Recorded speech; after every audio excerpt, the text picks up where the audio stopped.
انتم بدكم تتكلمون.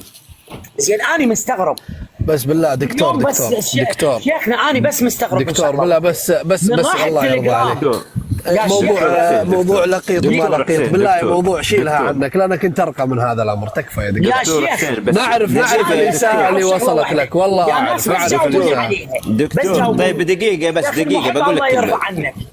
الله قسما يرحم بالله أمك. اصبر أنا علي إذا بس ظل الوضع دقيقة. هيك، أنا من هاللحظة اصبر. بعد ما أفتح بس. دقيقة واحدة بس. مو هذا المراد. أنا سوي كاتب. أعتزل كل الحوارات. دكتور طيب دقيقة بس دقيقة تغلبي أعطيني فرصة يا سووا كتم للدكتور حسين. شوف إذا فتحت الكتم بنزلك، فاهم؟ اللي ما يعرف يدافع عن أعراض الناس حنزلك من أعراض البث الناس يا أخي. اصبر تبينا نقفل البث الحين ولا إيش قصدك؟ خلاص يا دكتور حنا جينا هنا عشان نحاول الشيعة ترى، وإحنا تعلمنا منك أشياء كثير. خلاص يا دكتور اهدى الله ما يبشك. الحمد لله فداء لعرض رسول الله، فداء لعرض رسول الله. أي شيعة هاي؟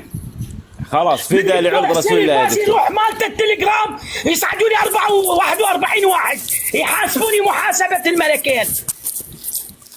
اهدى يطعن باعراضنا اهدى. واحنا ما عندنا هم غير بس الشيعة، ولا واحد يفتح حلقه.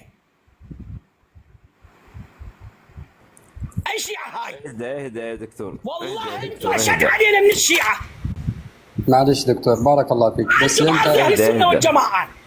عبد الله يكرمك. وزيتوني اكثر انا من ابغى الشيعة. انزل ابو عمر، بنزل وصعدني، الصوت يتكرر عندي، بنزل وصعدني. تمام شيخ. اذيتوني اكثر من الشيعة. دكتور وطعنتوا بديني وبعقيدتي. دكتور انت الله يكرمك بارك الله فيك، هدي شويه. طيب دكتور ممكن تهدي شوي؟ الله يرضى عليك، اعصابك هدي. انا مثل ما قلت لك الله يرضى عليك، ما هي الا حرب لاسقاط البثوث، لا هي لا اكثر ولا اقل. والله حتى لو يطعنون اللي يدعون اهل السنه والجماعه هم اللي ياذوني. انا اعرف ان اذيتني انا الان من اهل السنه والجماعه اكثر من الشيعه. ليش؟